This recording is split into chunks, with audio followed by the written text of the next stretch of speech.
नमस्कार साथियों, मैं सीमा गुप्ता आज आप सभी के बीच समीक्षा अधिकारी, सहायक समीक्षा अधिकारी प्रारंभिक परीक्षा के प्रथम प्रश्न पत्र सामान्य अध्ययन में भारतीय राज्य व्यवस्था से संबंधित पूछी जाने वाले महत्वपूर्ण प्रश्नों की तैयारी आप कैसे करें, इसके संबंध में महत्वपूर्ण स्ट्रैटेजी को लेकर आई हूँ। तो साथियों, जानते हैं सबसे पहले क्या रणनीति हो कि आप सभी अवश्य ही इस क्वेश्चन को ऑब्जर्व कर सकें, अर्थात राज्य व्यवस्था से संबंधित जो पूछे जाते क्वेश्चन है उसमें आप मैक्सिमम क्वेश्चन को सॉल्व करें। तो फ्रेंड्स, सबसे महत्वपूर्ण रणनीति है अध्ययन सामग्री का चयन किया जाना।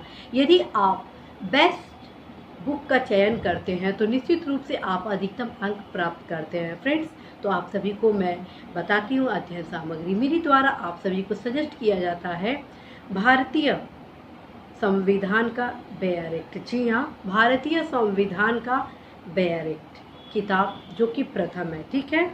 और इस किताब से लगभग 60% क्वेश्चन पॉलिटी से रिलेटेड पूछे जाते हैं। जी हाँ, इस किताब से लगभग 60% क्वेश्चन पॉलिटी से रिलेटेड क्वेश्चन को पूछा जाता है।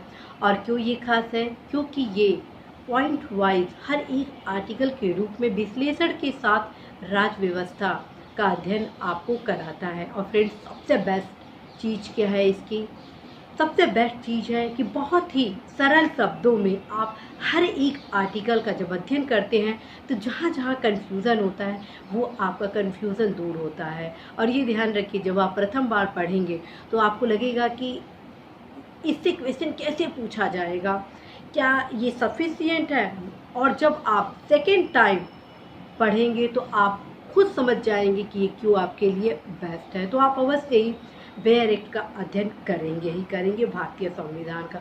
अब हम आते हैं महत्वपूर्ण पुस्तकों के क्रम में द्वितीय पुस्तक के संबंध में। तो साथियों, सबसे पहले मैं आप सभी को अवगत कराना चाहती हूँ भारतीय संविधान के डॉक्टर डी बसु द्वारा लिखित पुस्तक के बारे में। यह किताब निश्चित रूप से भारतीय राज्य व्यवस्था के लिए अल्टीमेट अध्ययन सामग्री है, क्योंकि इसमें न सिर्फ बेयर एक्ट से रिलेटेड सारे इंफॉर्मेशन को कलेक्ट किया गया है,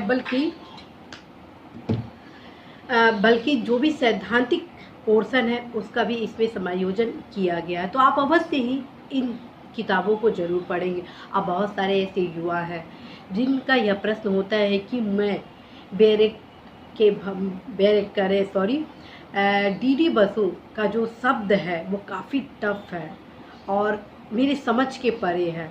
इसके दृष्टिगत मेरे द्वारा जो द्वितीय पुस्तक आप सभी को बताया जा रहा है वो है लक्ष्मीकांत का भारतीय राज्य व्यवस्था। अर्थात आप भारतीय संविधान के या तो डॉक्टर डी बसु को पढ़ सकते हैं, और यदि आप नहीं पढ़ पा रहे हैं, नहीं समझ पा रहे इस किताब को, तो उसके परिस्थिति में आप लक्ष्मीकांत के भारतीय राज्य व्यवस्था को सेलेक्ट कर सकते हैं। तो फ्रेंड्स, मात्र आपको यही दो किताब पढ़ना होगा, लेकिन जो सबसे ज़्यादा ज़रूरी है वो है प्रीवियस ईयर क्वेश्चन का अध्ययन करना, क्योंकि लगभग 40% क्वेश्चन और कभी कभी 50 और 60% क्वेश्चन प्रीवियस ईयर के रिलेटेड पॉलिटी के पूछ दिए जाते हैं।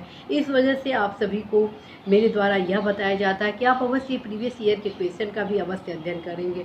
और इसके लिए भारतीय संविधान अर्थात इसका अध्ययन के लिए सबसे बेस्ट कोई अध्ययन सामग्री है तो वो है घटना चक्र का पूर्वावलोकन। घटना चक्र के पूर्वावलोकन की खास बात है कि इसमें टॉपिक वाइज सारे टॉपिक को समायोजित किया गया है और किस टॉपिक से किस प्रकार के क्वेश्चन पूछे गए हैं इसके बारे में अच्छी खासी जानकारी आपको मिल जाएगी। जैसे मान लीजिए यदि आप प्रस्तावना पढ़ रहे हैं तो प्रस्तावना से संबंधित किस किस प्रकार से प्रश्न पूछा गया है, एक ही प्रश्न कितने रूपों में रिपीट किया गया है, सब चीज़ों की आपको जानकारी हो जाती है। क्यों? क्योंकि एक ही प्लेटफॉर्म पर आपको सारे आयाम से आप अवगत हो जाते हैं। इसी प्रकार से आर्टिकल से रिलेटेड कितने क्वेश्चन पूछे गए, कौन कौन से ऐसे इंपॉर्टेंट आर्टिकल है जिसको एक बार नहीं कम से कम 10 से 20 बार पूछा गया है, सब कुछ आप एक ही प्लेटफॉर्म पर आप अवगत हो जाते हैं। तत्क्रम में फ्रेंड्स, मेरे द्वारा आप सभी को सजेस्ट किया जाता है कि आप अवश्य भारतीय राज्य व्यवस्था के लिए आप पूर्वावलोकन का अध्ययन करें। और अब आते हैं पढ़ने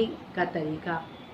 साथियों, यदि आप भारतीय राज्य व्यवस्था की तैयारी कर रहे हैं तो आपके लिए आवश्यक है कि आप सबसे पहले भारतीय संविधान के बेयर एक्ट को पढ़ें और सब इकट्ठे ना पढ़ लें। जैसे मान लीजिए प्रस्तावना पढ़ रहे हैं तो प्रस्तावना भारतीय संविधान के बेयर एक्ट से पढ़ें, उसके बाद तुरंत आप डी बसु के भारतीय संविधान से प्रस्तावना को तुरंत पढ़ लें।